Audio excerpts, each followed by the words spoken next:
Welcome to the Global Journalism Seminars. This is The Briefing.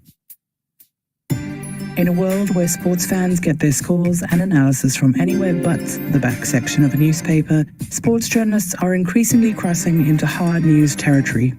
From Michael Lewis's 2015 FIFA expose to Julia McCur's work uncovering the Larry Nassar abuse scandal in gymnastics, or Sharda Ugra's 2023 deep dive into BJP control over cricket in India. To be a successful sports journalist in 2024 requires the ability to keep track of political interference in sport, investigate dubious financial moves by owners and sponsors, and champion diversity and inclusion in a sector historically dominated by white male voices both on the pitch and in the newsroom. We polled our journalist fellows to ask how well they thought sports journalism has adapted to the rise of social media and fan engagement platforms. They said, when asked how sports journalism has changed in the past 5 years, they thought.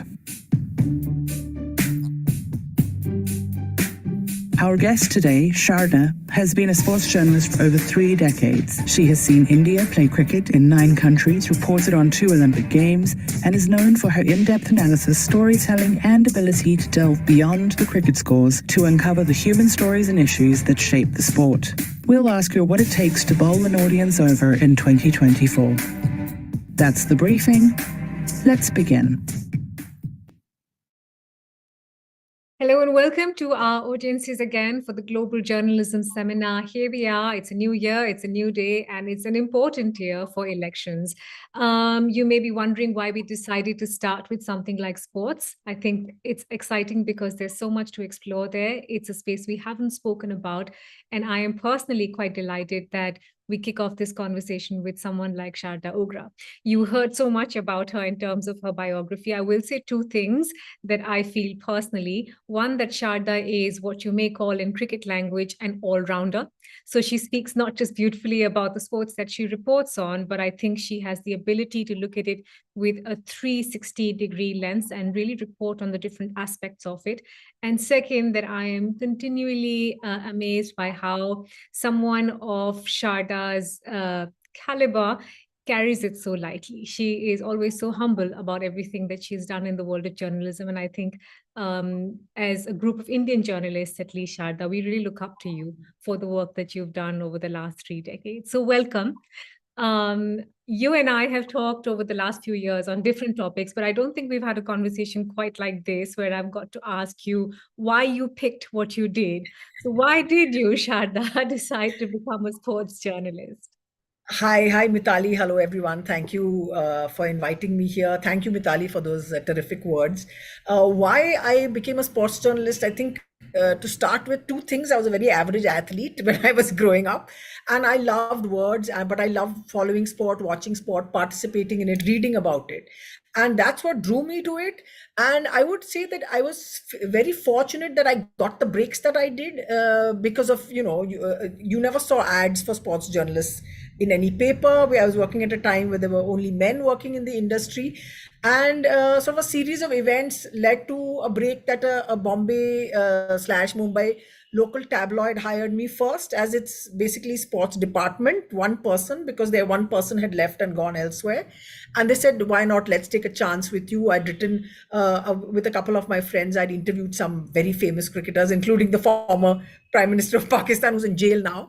And, it was a tabloid. They were interested in a different kind of a coverage. And that's where I got my first break. And I've stayed there since. I haven't budged from, being a sports journalist start to finish.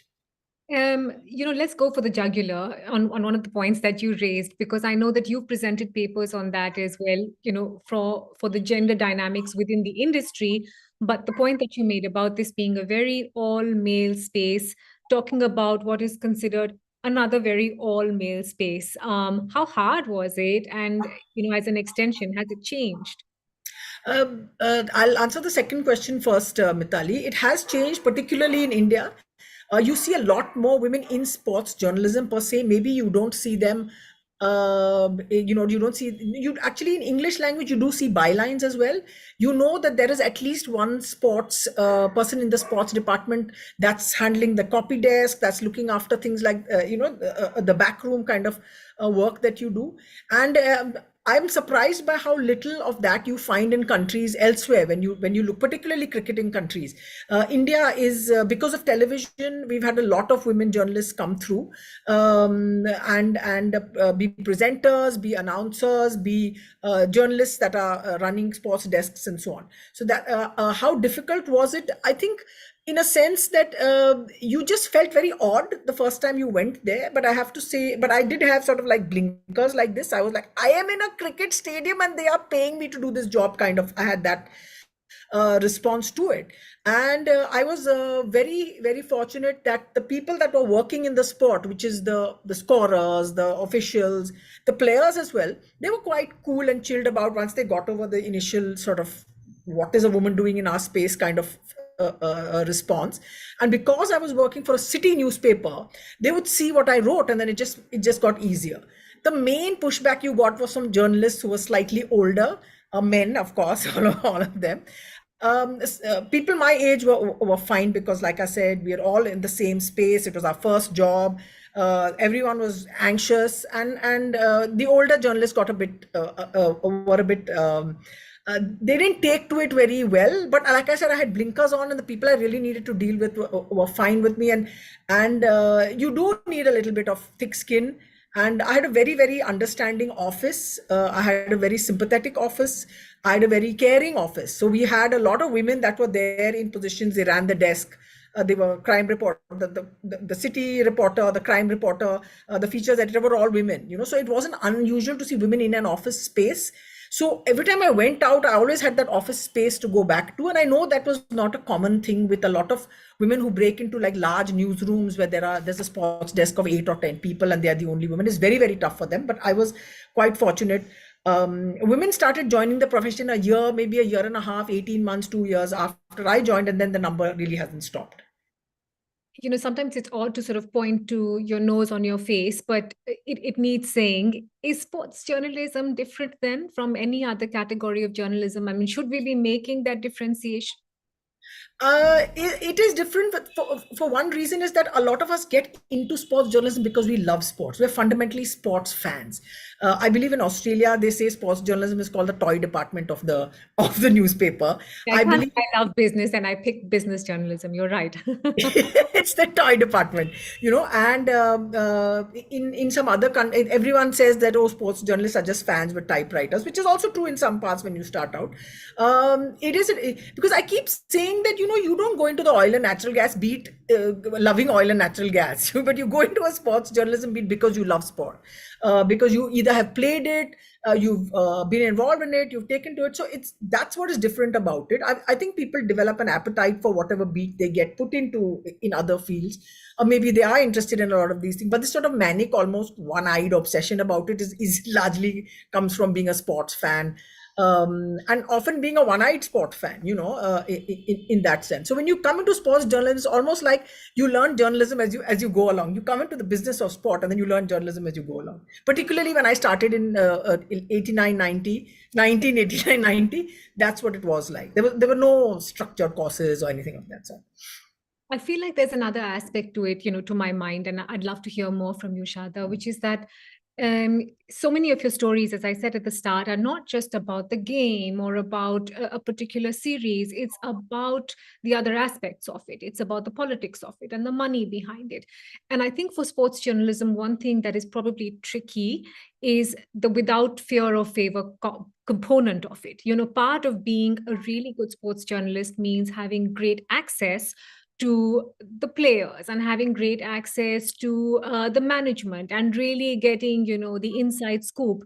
Has that made it tricky for you? Was that something that you had to navigate, saying, hey, I really know this person well. If I write a very critical piece, I'm not sure he or she is going to speak to me again. You do have a lot of that. Access is fundamentally, access was, not anymore, access was fundamentally a starting point with how you went about it. And particularly as a young reporter, you were starting out, you needed to be able to talk to people and officials and so on. And you did run into trouble with them at some point.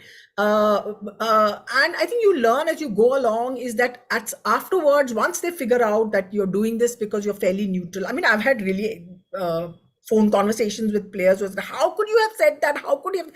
that kind of thing. And you're just trying to sort of tide it over and see that it just passes. And they've been angry with you people as well. But what happens but this is not something you can do literally just the moment you join. It takes you years and years and years to kind of build that trust, to be able to say the unpopular thing. Also, sports journalism and sport in India has changed so much, and cricket, which I covered a lot, has changed so much in these last years, that I almost see that it's very hard for young journalists starting out now to have access to teams and so on.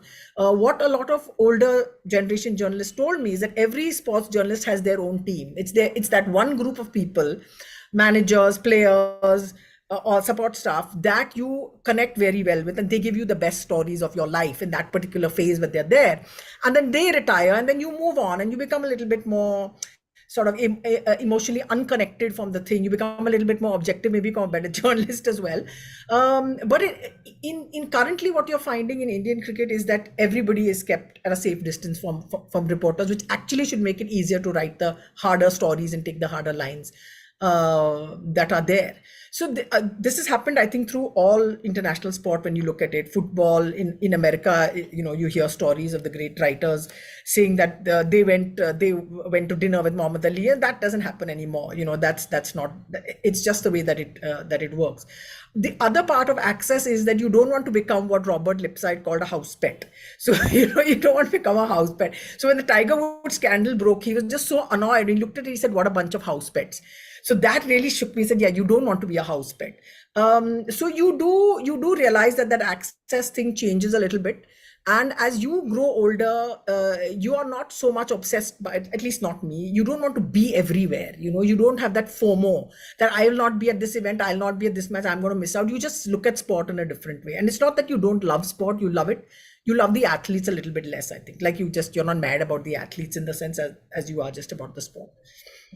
There is another sort of inextricable link, which is for international sport, Shad. I mean, cricket, of course, is a South Asia phenomenon in a large way. But as you said, football or soccer, depending on which geography you're in, sport is money. And that becomes a not easy story to tell. At what point did you start shifting focus away from, the art of the sport, how it's played, or how a series went, into saying, okay, hang on, let's zoom out a little bit and let's examine the underlying phenomenon here, which is money equals, potential for corruption, equals potential for deceit. When did that thread start opening up for you? I think, again, it happens as you grow older. If you can sort of break away from that whole obsession with being at the place at the time. I've covered so many Olympics. I've covered so many. If you're not interested in that, it's just much easier to get older and see the way things go. I started working for a tabloid, so I had a very different approach I had to take. I had to have a new story angle every day to what the morningers were just writing match reports.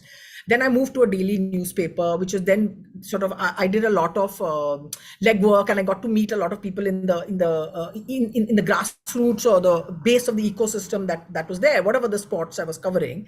And that was just daily reporting, but you got to see a lot more. You didn't just buzz in. And then when I worked for a national news magazine, that's India Today, which has now become something else we will not discuss here, you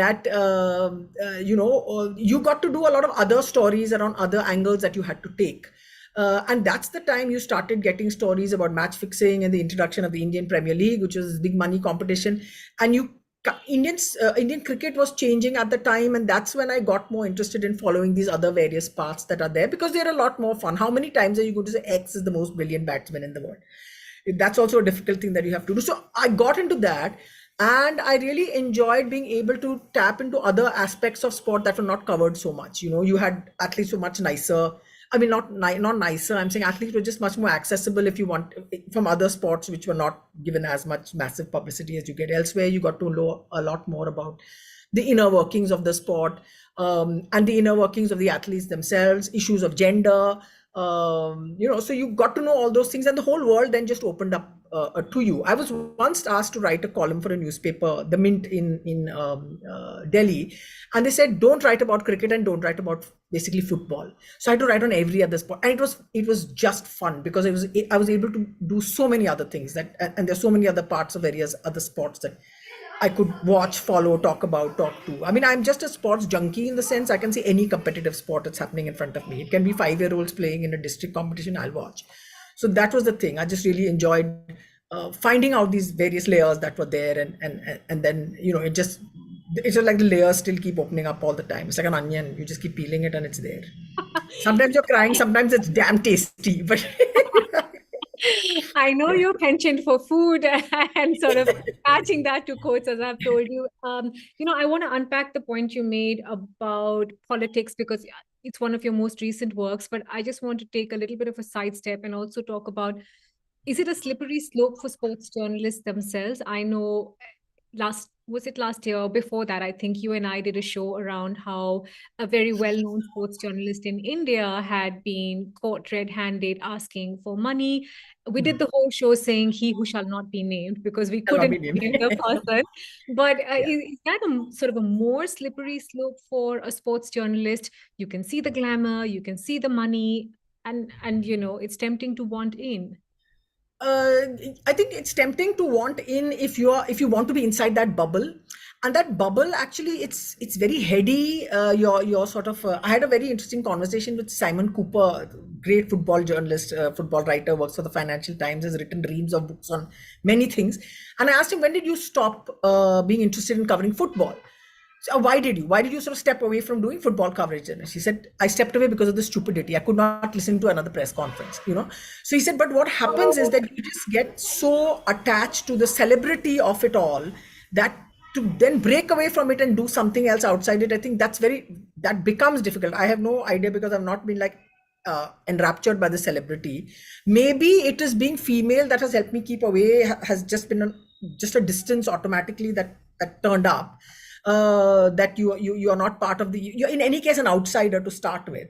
So maybe it was that, but now in this age of content creation and journalists that are really trying to do something that is different from what you see on live television, there is so much pressure on you to be able to show your access off to your millions of followers or viewers or hundreds of thousands of followers or whatever, and that becomes dangerous. But then there's so many of you doing the same thing. Maybe it's a better thing to say, let me try and do something else, and but I think it's very hard for people to break away from the celebrityness of it all, that, oh, so and so recognizes me, oh, so and so says hello, oh, he replied to my message, whatever. That becomes the big sort of the draw that becomes very tough to break out of. Maybe it's because I'm a woman, and I didn't get caught into that because I was just an outsider in that sense. It turned out fine in a way, because really at some point you cannot go to another press conference and listen to stupid things being said. Yeah. Let's talk about not stupid things then, such as your most recent piece for The Caravan, where you really, I think, unpacked the level of corruption that the Board of Cricket Control in India was living through. It was a complex story, not just because of the level of corruption you were looking at. You were also painting a fairly hard-nosed picture of the man who ran the Board of Cricket Control. It was quite obviously related to the government that is currently in power.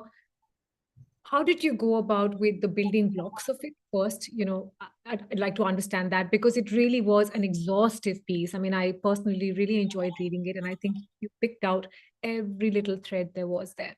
I was asked to write a story on the cricket board, which is this gigantic, very wealthy organization, biggest in India, amongst the biggest amongst world sporting bodies. I think if you did a calculation, they'll be very proud to say so. And I knew I've seen this organization grow from the 90s all the way to now, and seen that literally the switch that happened when television came into the picture. So what I did was that, of course, the politics, the Caravan was very keen that I look into the political involvement of the current regime in it and what was happening, and the fact that there had been changes that they almost reformed themselves and then unreformed themselves because of what the court ordered, basically unwrote their own order, like I said, and. So the fundamental thing is, it's always like follow the money. And in the case of the BCCI, you can't follow the money because they never put it up on their website and you don't know anything about it. but all this happens because I was in touch with people over a long period of time, telling me this, that, a little bits of information about how players are paid, how they're not paid enough, what the structure is like, what happened at this time. So it was almost putting together of all these threads that were there already in my head, and a little bit more, not a little, a lot of phone calling and talking to people and trying to get things out of them. And there's a lot of stuff I couldn't publish, I'm feeling terrible about, but anyhow. So you just put I wanted to actually break it up into 3 segments, which was money, politics, the women's sort of lack of safety that was there, that you heard that story, and ticketing. But ticketing, which might sound like a very boring topic, but in India, it's like a subculture by itself, cricket ticketing. It would have been too much, so I just left that out, and then I just followed these big 3 other streams that were there. Some were simpler to do because it was all in front of you. People helped you. You had people send in their salary details, which they didn't want anyone else to know about. Some of it was more difficult, but you are able to literally call on people you've known for, say, at least 20 years and say, listen, tell me something about this, there's a great line somewhere, which there was a museum in the US, I've forgotten where, and they had a coffee mug that says, trust me, I'm a reporter. So I just loved that. So it was like, yeah, it's me, trust me, tell me this. And what you eventually, the hard part is getting people to say it on record. Like, that's the toughest part. So you do all your other stuff, and then you look for a person who is willing to put their neck out and say it on record. It was a lot of work. It was but a lot of it was there. It had to be told and organized in a particular way. I found new things as I went along. There are a lot of stories I couldn't tell. It was absolutely libelous stuff. So luckily, and Caravan was very, very thorough in how they edited the piece, and how they kept asking me for every single thing I said. They needed a backup. I read a lot of minutes of meetings, which are very boring, but you find things and bits in it that were very, very interesting, and that was there. I was asked to reveal my sources to only one person via WhatsApp message, and then they read through it, and then they said, now you delete, and I delete, and it's gone. So it was a very, very thorough. I was very impressed with their quality of fact checking and of editing and things like that. It was very, very rigorous. I don't know if I'll be able to do another piece like that again. And I just have one more thing to say, that the headline that they gave of that piece, which said the BJP's control of cricket in India, which is BCCI, I thought was brilliant, but I thought it was a little overdone. It was overcooked a little bit, but because I came from a tabloid background, I said, it's fine, overcook it, to sell a magazine, it's all right. What followed after that? Why did you think it was overcooked, Sharda? Is it because corruption has sort of been a part of cricket regardless? No, I think it was the political, there were just strands of political sort of involvement in how the BCCI was being run. BCCI has always had politicians in it, except that they left their politics behind. So, except this time the politics was not left behind. There were just strands of it that were coming through. Somebody's son is the secretary, the stadium is named after the prime minister, and all these little things that were going on. And then I heard a few more stories. Because of the stories that I couldn't write, I thought maybe it was an overcooked headline. But as events then panned out, when the Cricket World Cup was held, it was literally like it was proving that headline more true than anything. Proving that headline to actually be quite tepid, and quite not tepid is the wrong word, to be quite sort of quite on point and quite restrained, and it was quite that. So it was a terrific headline, and I complimented the person who gave that headline. So it was brilliant. And I wish you'd done the bit about ticketing, because as we know, with the World Cup, that really became a beating heart in itself. I was also going to say, when you it's due forever. Yeah, it's the ticketing piece is due for I don't know when. Yeah. I was going to say, when you have lots more to say, you know what that means, Sharda. It's time for a book, but maybe with fictional characters. Everyone says that. Yeah. One of the problems for investigative pieces like the ones you did, and that's not just for sports journalism, and it's not just for journalists in India, is, as you said, complete shutters down in terms of access to data. What would you share as sort of tips and tools to do that when a lot of what is available is quite opaque in terms of information? So what happened with the BCCI was that their accounts, they're supposed to put their annual statement of accounts and their financial papers on, and this is not my strong point. I cannot read balance sheets or whatever.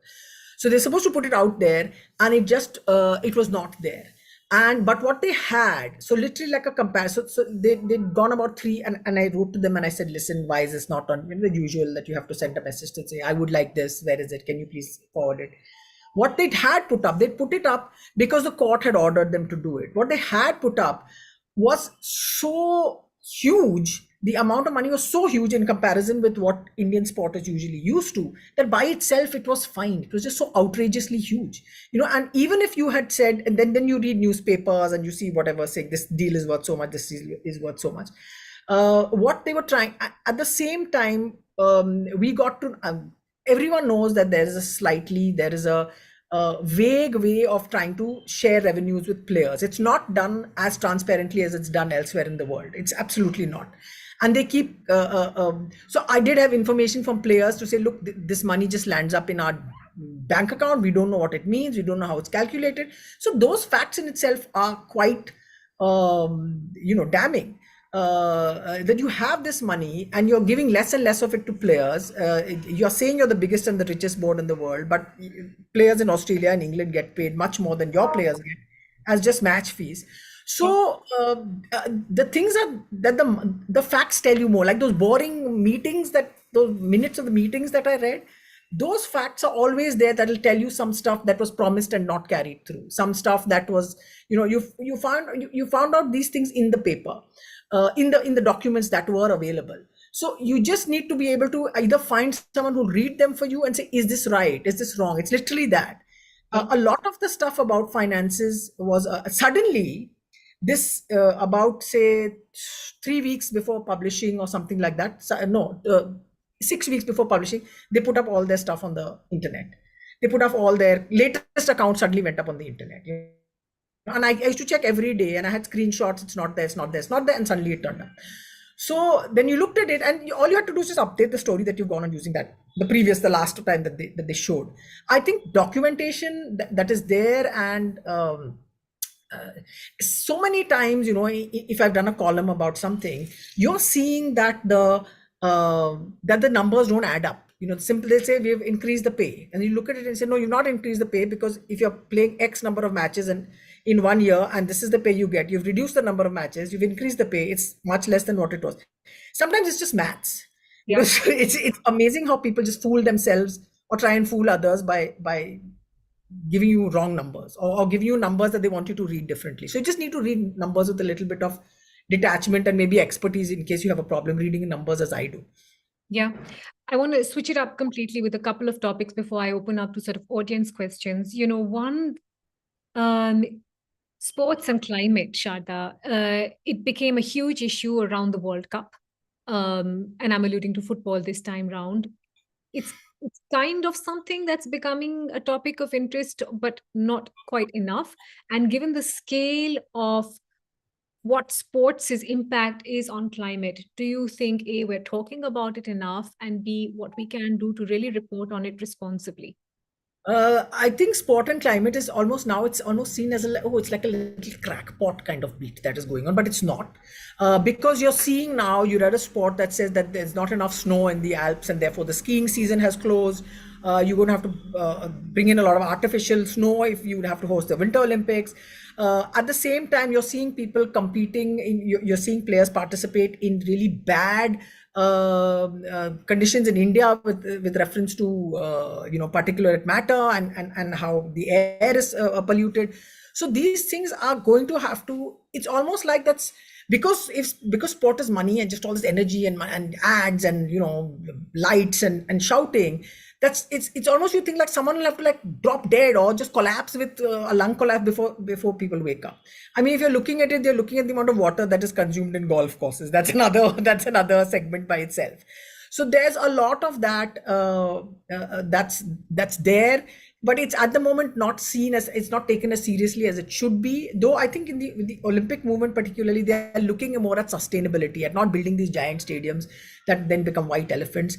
Paris is supposed to be seen as this green friendly games, that they're promising you that everything that's used at the Olympics will continue to be used. London had a little bit of that.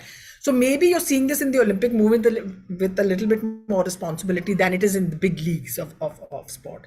I mean, the big leagues are just looking at the big bucks at some point in time, and they're definitely not. I don't think they get interested in sort of issues that are outside of money and so on. Yeah. It's a big year with Olympics and it's a big year with elections, including in India and 70% of the rest of the world, honestly. Is there a role for sports journalists to play, Sharda, in an election year? And how would you explore it? That's a tough one. That's a tough one, Mitali. I'm not sure what we can do in an election year, except though at this point you're seeing what's happened with the wrestlers' protest. I don't know whether everyone at the your fellows are aware of the wrestlers' protest. It is the biggest single protest that has taken place against a political member of parliament and so on. And I think that is just highlighting why there needs to be less politics, less political involvement in our sport. It's like the perfect example of showing you why you need to separate management from policy, executive decision making from, all the other stuff that these presidents and secretaries and honorary secretaries are supposed to do.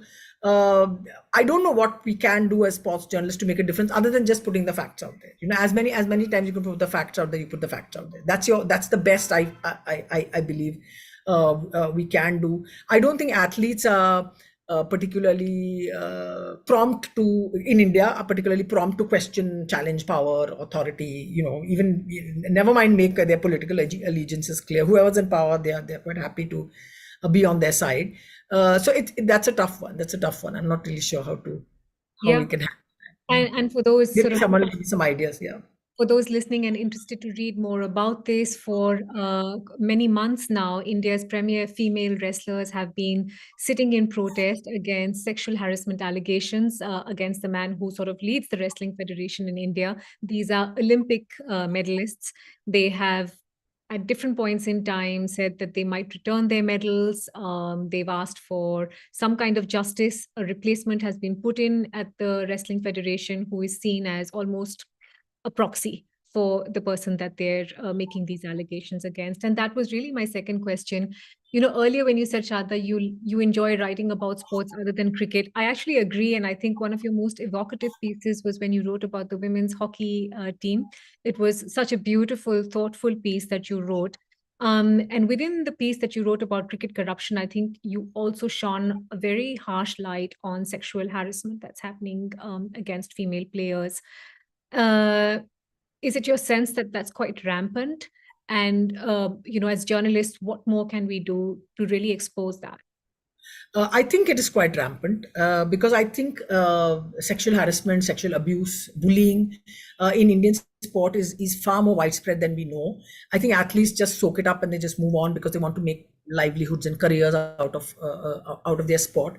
The danger in cricket is that because the money is so huge and the ability to change your life literally overnight is so great that very few will come out and speak. I mean, I remember I was speaking to a friend of mine, a fellow journalist who said, sorry, not a fellow journalist, fellow woman cricketer who said that, look, I'm trying to reach people who tell me what it's like, but they're all kind of just lying low. And then finally, I did get to speak to somebody about it.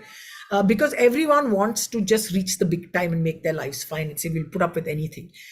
Because they don't see any sort of a place that they can go to complain. There is no mechanism for them to actually go and complain. And I think the most surprising thing or the most terrifying thing about the Larry Nassar investigation that finally brought an end to his horrible time at US Gymnastics was the fact that this was happening in the most advanced sports ecosystem in the world. And it took so long, and they're like 200 women, and you're thinking, my God, if this is happening there, what could be happening in our country? And there is the athletes don't see where they can go to. Even in the case of the wrestling boss at the moment, who they complain against, who will listen to them? And you saw what happened when they complained. They were manhandled by the police, their protest site was broken up, there was all that. So because there is no independent channel to look at that, and I think the more we keep writing about it, there is certainly at the moment, there is certainly a responsiveness to this kind of complaint that's happened. as long as it doesn't question the most important person in your federation, So coaches have been getting called out, and you've heard of suspensions and cancellations, and they've been changed and so on. But there's nothing that is what happens when you want to complain about the boss. I'm going to hit pause on my questions because I know there's other questions opening up, and maybe I'll, jump back into it later. Shall we head to the room first, or maybe as those questions are lined up, let me pick up one that's coming online, Sharda, which is someone from Ghana has written saying coaches have been collecting money from sports personalities before they're selected, so that those who are unable to pay, even with the best talent, are not selected. What should a country like Ghana do to reduce corruption in sports in general and soccer in particular? I'm sure it's a familiar story. Yeah, thank you for your question. It sounds a lot like what's happening in Indian cricket. There needs to be in countries like India and Ghana, and wherever there is corruption of this sort, there needs to be an independent regulator in our sport. I think journalists have to just keep writing it and talking about it, even though there'll be a point where your editor says it's too much. We've had 500 of these stories last year. We don't want another one. I think it's important that you just keep saying that. Listen, it's happened in this sport, it'll happen in another, it'll happen in another. And the stories of selection and of exploitation of young athletes when it comes to access and coaching and so on are just so rampant, that it is I think we have to talk about it, and the more we talk about it, the more noise is made. I don't know what the rules are in Ghana about how your government handles this, but in the sense that there does need to be an independent regulator outside of government, outside of, I don't know whether such an entity exists, but we must try. Outside of government, outside of sports federations, and outside of control by maybe broadcasters or sponsors and so on, because those also are big factors that play into it. I'll just quickly read out something that I read a day ago, and I was so angry when I read it. And not angry, I was like, please, what is this? Is it not futile now to expect administrators to look beyond money and power? Now, this whole thing of is it not futile? No, it's not futile. This is our job. This is what we do. We have to be able to call them out when we can. And if you have proof, call them out. I mean, I just say call them out in that sense. Are you surprised that it's gotten to there in terms of a conversation about, what our role should be? Can you imagine? I was like, what is this? What is this question? So yeah. Okay. Okay, should we care or worry? And just say that money, and just stay with the moment and go with the flow. Of course, we can go with the flow, but we have to call out sports administrators, because it was importantly when these things were called out that the Olympic program now has a safeguarding toolkit, and they've got women in their executive councils, and they've got the FIFA was called out. It's because of the fact that journalists did this. They didn't say, oh, it's, administrators are interested only in money and power. Why should we bother? Let's write about Messi's beautiful goal. No, sorry. Okay, back to the room. We've got some questions lined up. I think let me hand over to Caitlin, and I believe our first question is from Fran. Francesca, it would be great if you could introduce yourself and where you're from. So Sharda has. Hi, I'm Francisca Stognich from Chile. Thank you, Sharda, for your presentation. It looks like today sport journalism is much more than sports. And I wonder if, in your experience, the average journalist in a newsroom, a sport journalist, are ready for that challenge. I mean, do you think they should be trained on other beats like politics, business, to learn investigative reporting techniques? Hi, Francesca. Thank you for your question. What you're saying is very valid. That should they be trained, but you'll be surprised at how many sports journalists are just outraged when they hear of things that are done wrong. They find it unfair. So I think rather than just train them in that field, they need to have good editors who are able to tell them, look, this is the way you can tell this kind of story. So what happened in India when you had this Indian Cricket Premier League come in is that we had to learn a little bit about business. When there was a match fixing scandal, we had to learn a little bit about crime, but also about what our laws are about match fixing and betting and so on. So you just get you just learn a little bit more, but you really need good editors to say, we don't want you to do a new textbook on this, but maybe this is the way you need to construct this story, and this is how you should sort of follow leads and do that. So not training as much as sort of regular guidance for sports journalists who say, now how do I write about this? I've always written about goals and things like that. So I think definitely some kind of guidance from a slightly a person's away from the sort of the headiness of sports coverage for sure. The next question is from Ingeborg. Ingeborg, if you could introduce yourself, where you're from, and then, of course, your question. Yes, my name is Ingeborg Rambrun. I'm from Norway. We're not very into cricket, so but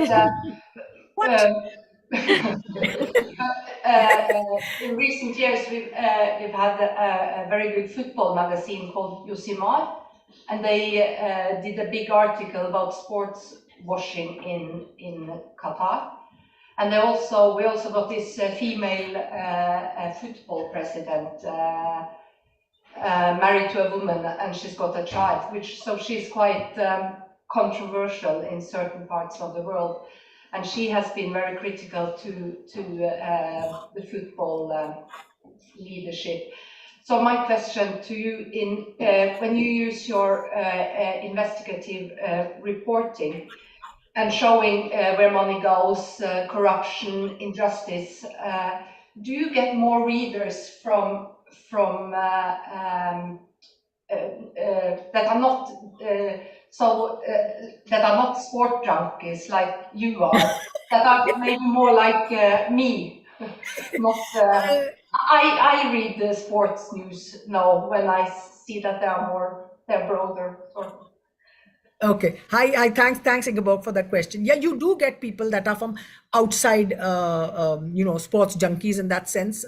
You'll get people that want to look at things in a more neutral way, and they're looking at, because Indian cricket is almost like Norwegian football or whatever it is, European football. It's that big. It's all over the place, and so people who even don't like it are just looking to find out what's this all about. There has to be something wrong in it. So you do get readership of that kind. You get a lot of Indian cricket fans who are disappointed with how things have gone, and they want to find out more. So you get a mix, but you do get people that are not interested in hardcore cricket, because they're doing something else, but they see issues of injustice and of corruption that are there, and they want to sort of understand how deep and how wide and how big it is.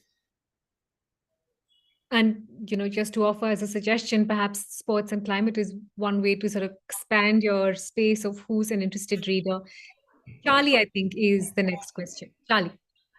Oh, hi, thank you. I was curious to hear a bit more about your work with Caravan and some of whether or not you sort of had to adapt any of your traditional reporting techniques because of the nature of the thorough edit. And I was also curious to hear a bit more about, you mentioned how they checked your sources, and I didn't quite understand that, and I was curious to hear a bit more about that. So I didn't get your name. Oh, sorry, I'm Charlie, and I'm from London. Charlie. Hi, Charlie. Ingeborg, I want to see that magazine that you're talking about also later. Okay, Charlie, I'll just get to your question. So I would say that how they check my sources is basically what you're asking me. What did they look for? Is that the thing? And I can't hear you. I think you're on mute. No. Yeah. Yes, that, and also whether or not you had to sort of adapt any of your traditional reporting techniques to sort of match the thoroughness of their edit, if that makes sense. Like, did they want to see? Yeah. No, I know what you mean. Yeah. I think you have to write it in a. So you write spots in like about 5 different ways. You write one that you're just like ecstatic with joy about something or the other, and then you write it in a very bold and a plain way that this has happened, and but you do find that voice when you are writing in for the Caravan piece particularly. You had to be as realistic and as pragmatic and as few adjectives as possible into the article. And in terms of, I'd done little sort of bits of stories like the Caravan story. I'd done little bits, and we all do it. All of us do it here. It's and bits of this money and selection and corruption and so on. But I think to put it all together was also, it was quite a job. So every time I stated a number or a figure or a fact, I would get a pushback from the editor saying, can you send me the source of this? Where have you got this from? So if it was a book or if it was a video or whatever it was, they wanted the specific link of it. They wanted to be able to double check it and say it's there. With reference to the sources, there are people that are not named. So how you define them also becomes very interesting. So you can say someone's an insider, and suppose three people have from the same organization have told you things. So one's an insider, one's an official, one's a something. So you have these three terms to sort of define them. And they'll ask you who's the editor to whom I told these people were. I said this one's the insider, this one's the official, and this one's the whatever administrator, whatever name I gave them. So you find ways to do it. So when originally I started to do the story, I was a bit worried about you get no one to come on record to tell you stuff that sort of the stuff. It was impossible. They said, no, don't worry about it. We just need to know if you're saying something that you spoke to someone who was in the room when that happened. That was the thing. And I had such absolutely delicious stories to tell, but I couldn't find that person in the room who said, yes, I was there when it happened. So they just needed that. And they said, and the editor, the one person I spoke to, needed to know who that source was. And then it was not even put out on a piece of paper. It was just, hopefully it's in the ether somewhere, and no one will go after those people. But everyone I spoke to knew that I was doing a piece. They didn't know where the piece was going, but they said they knew I was doing an article. And I told them it was about this. It was a large piece. I didn't say where it was going, but I did tell them that I'm doing this large article on, and I'm looking at X, Y, and Z. So that's what I told them. Whether they're being recorded, they're being recorded, all that basic sort of stuff. The only thing you have to change is that you have to be careful. You have to knock off the adjectives. You have to write it like a weather report. I think next is Omar and then Patricia. Omar, shall we go with you first? And if you could just tell Sharda and the audience where you're from. Thank you very much. I'm Omar Zomre from Burkina Faso. So my question is, we all know that politics and sport are sometimes very intertwined in the way that it's very difficult to get them separated. So what are your main strategies that you use to tackle, those money laundering and also embezzlement in the sport area? While we know that sometimes it's very difficult to follow the path of the money, because when it gets into sport, it becomes very dark. And the second question is, what is the difference between journalism, sport, and traditional journalism? Hi, thanks Omar for that question. So firstly, you asked me that how do you try and separate? There's a point at which you have to accept that sport and politics will not be separated. And when it comes to, and everyone who tells you that it should be separated, they are the ones that are actually doing all the shit that they should not be doing. So you have to be able to, there will always be people, and this, I keep saying this to young reporters particularly, that listen, don't try and be Woodward and Bernstein in your first 3 years. Just in sport particularly, do all the groundwork that you can. Just be as invisible as possible. Just lie low, meet as many people as you know, and collect all the information. And so I don't think I could have written the Caravan piece even like 5 years ago, or 10 years ago, no question. So you do need to have those old contacts that you're always there with, and you will find as you go along that there will be people who will understand what you are trying to get at, what you're trying to say. They may agree or disagree with you, but you'll find those people as you go along, particularly in sport. I don't know if that answers your question. The other thing about what's the difference between sports journalism, like I said, sports journalism, you usually, everyone says that, oh, the bad news is on the front page of the paper and the good news is on the back page of the paper, because sports is all about achievement and beauty, and you'll be told that, and it's true that sport is about many wonderful things that the human body is capable of doing, and all the rest of it. But we can see all that on television. So what are you going to say that is new? So that's how sports journalism has really changed in the time that it has. I think there's a space for writing sort of really flowery and really happy sort of stories, but there also has to be a space for the other sort of the hard news coverage that you do. And the reason why sports makes it a little bit difficult is because people sometimes turn to sport as an escape, and they don't really want the escape to have all the stuff that's there in their life anyway. But that's too bad. That's what our job is fundamentally. So I don't know if that answers your question, Omar. Does it? Well, it opens up food for thought. Patricia is up.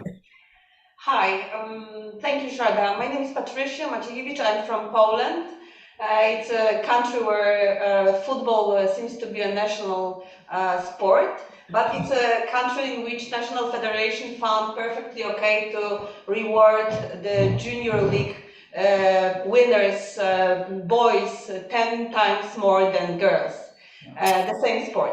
So my question is on gender diversity and shifting the power. What do you think about techniques and the kind of mechanism should be implemented to make the sport more equal in terms of money, power, interest, investment, professionalization, and all of that? Thank you. Thanks for your question. I didn't get your I forgot your name again. Sorry. Patricia. Just excuse me. Patricia. Sorry, Patricia. Yeah. Patricia, what you're saying about the football junior federation in Poland is absolutely correct. As in, it's very common. I'm not surprised at all. Somebody spoke to me in Indian tennis, and he said he tried to go and get some uniforms for the players, and they said, "Oh, who spends so much money on women?" So you have that. It's common. It doesn't change. It doesn't change anywhere. What people need to look to do, as in journalists should definitely push for, and I think that's what I said earlier, is that there needs to be more female. In India, there's a big lag in transition opportunities for women when they've quit sport. You see very few women as coaches. You see very few women as administrators. They are not allowed to move into that sort of little boys club that there is. And the more so the Indian sports code demands now, it's a new sports code that the government has put in. It demands that women are present in these executive councils. There's a percentage of them that need to be there. So they're doing all this, but you don't really see it coming through. And unless I think someone takes a ruler and wraps it and says, you have to show me these people, that's when you find that there is, you'll find definitely there's a different approach to how women and girls sport is looked at and treated, particularly with reference to money and so on. In Indian cricket, suddenly there's a lot of money for the women, but it's not in proportion to what the men earn. And it's almost like, but they don't need to earn that much money. They're already getting so much money. So you do have to battle those kind of sort of rules, and I mean that kind of mindset. But what you'll see in Indian cricket, which is a positive thing, which I'll be surprised I'm saying it, and as will many people, that there is a larger presence of women that are officials, that are officiating games, that are in coaching, that are in positions, and they needed to do it because if they wanted to open the women's game up suddenly, they needed to have women to work with. So having women in those positions of authority is very important. I don't know whether in Poland they will be open to the idea of having women in their federation or whatever. It's unlikely. I can see you shaking your head, Patricia, but it's literally like it needs to be a government regulation, so that you do it in that. Otherwise, I don't know how the money works in India, for example. Outside of cricket, everybody else gets taxpayers' money to run sport, and so if you say that if you don't do this, you won't get money, maybe it works. But India's at a very basic stage of trying to give women transition opportunities after they finish playing. They don't want them to be coaches. They don't want them to be in positions of authority. They'll be assistant coaches and not coaches themselves. So there's always that going on all across our sport, not just not just cricket, but I mean, I said in cricket it's better, but in the other sports as well, it's very difficult. So if there are transition opportunities are available for courses that women can take, to women athletes can take, or women who are to be organizers, to be officials, that's the way to go about it, and try and push the dial a little bit, one step at a time. I just have a question sort of pulling out from there, Sharda, which is not just about, women, sports women, which is sports and mental health. I think it was quite upsetting to see how things progressed with someone like a young player like Naomi Osaka, and how she went out there and she was her vulnerable self, and then it really went badly in terms of how it was reported on or analyzed. Is that a space that you think sports journalists think about enough? Because as you said, the human body is capable of many fantastic things, but the human body also has a very real challenge with mental health, especially for people performing at that elite level. Oh, absolutely. I mean, it definitely is a factor, and I think there's, So I'm quoting the International Olympic Committee actually has a mental health toolkit, and what are the signs you can look for? Because the whole way of coaching in sport needs to turn around, because a coach is usually the drill sergeant. He's the one who will make you practice so much. And you read these stories about my coach took away my mobile phone for so long, because at elite sport, it just becomes so necessary to win a medal and to do whatever. So mental health is an issue, and athletes are speaking up more freely about it these days. I'm just very quickly trying to scroll through the questions and see if there's something that I've missed and we should pick up. There's one question which comes from Sharon Wheeler saying, "Thank you for an interesting talk. I'm a woman and a former sports journalist. A lot of what you said resonated with me. My question is how sports journalists can deal with the big international stories such as sports washing." That's a huge story. I think bits of it are going to happen as well in India. We are seeing it happening. In the way to deal with it is, I think, to just go to your closest geographically. What is your closest area, and reach out to local journalists and try and find out what they think about it. I did a story on Iranian women's football, and it took a lot of things to trying to do a column, and I was able to finally get the information. But I think having communication with journalists from other countries, sports journalists, when you want to find out like what do people say, what do people think, that's a good way to sort of, I don't know, Sharon, if that's the sort of direction that you were looking for. That's a good way to start there and say, look, what is it looking like? How much money is being spent? Is it over the accepted amount, or whatever it is? What does the public think? That kind of stuff is, I think, the way I would go about something like that. I think I have 5 minutes, so I will squeeze in a few more questions. One being, part of the reality of the changed journalistic landscape, Sharda, is the fact that people aren't going to the news to read the news anymore. And I think that is perhaps especially true for sports. You have an app that, caters to your needs. You have something else that caters to your needs. How do you navigate that as a journalist? And just by extension of that, why have you not chosen to be on social media? Yeah. My social media question Although is I know like, you stalk on social media, yeah, I do stalk. I do everything. stalk. I have to say, I'm a secret stalker on social media. I use Instagram as an email service, and I use Twitter as a Twitter or X or whatever it's called as a news service. So I don't, because I just find it very, it'll just interfere with your work, because you'll constantly be looking for validation to see who likes it, who doesn't like it. You're having conversations. I don't want to have conversations with anybody when I'm following a story or doing something. I have friends to converse with, like human friends on the phone, so that's not my thing. I mean, it's not for everybody, but that's just the way I see it. And like I keep saying, why should I take abuse for free? What's the point? Why should I get abuse for free?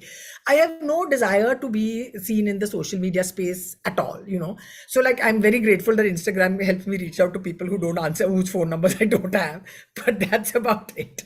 But it's a very tough time for younger journalists. I mean, I really admire how they are able to multitask, to do various things, to do stories at the same time, to do media work at various places. I mean, I think they're incredible bunch of young people that are there trying to grapple with this new landscape that it's there, and how do they tell the stories they want to tell, along with making a good living and enjoying themselves in sport, working in sport as well. And you think there remains a space for that, even as people sort of move away from news as an idea, as a space?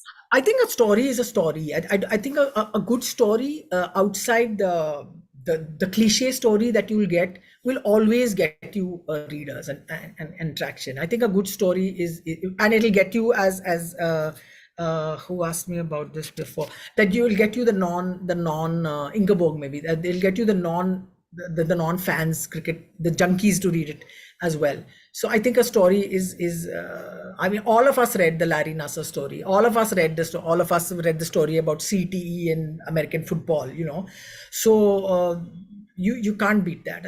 The value of a good story, it's got legs of its own. Sharda, it's been an absolute delight speaking with you. I know you told me that, I don't know, way back when you sort of were looking to be a fellow at Reuters. I was. Yeah, well, thank you for doing us one better and sort of coming and sharing all the wisdom from the last 3 decades with us. It's been so fun speaking with you. And on behalf of the room and the larger audience, just want to extend a big thank you and keep up the amazing work. We love reading your stories. They have legs. Thank you so much. Thanks for having me. Thank you to all the Reuters fellows for your questions. All the best, guys. Have a great time there. Thanks so much, Mitali. Next Wednesday, as always, from the team here that puts this all together. Goodbye. Thank you.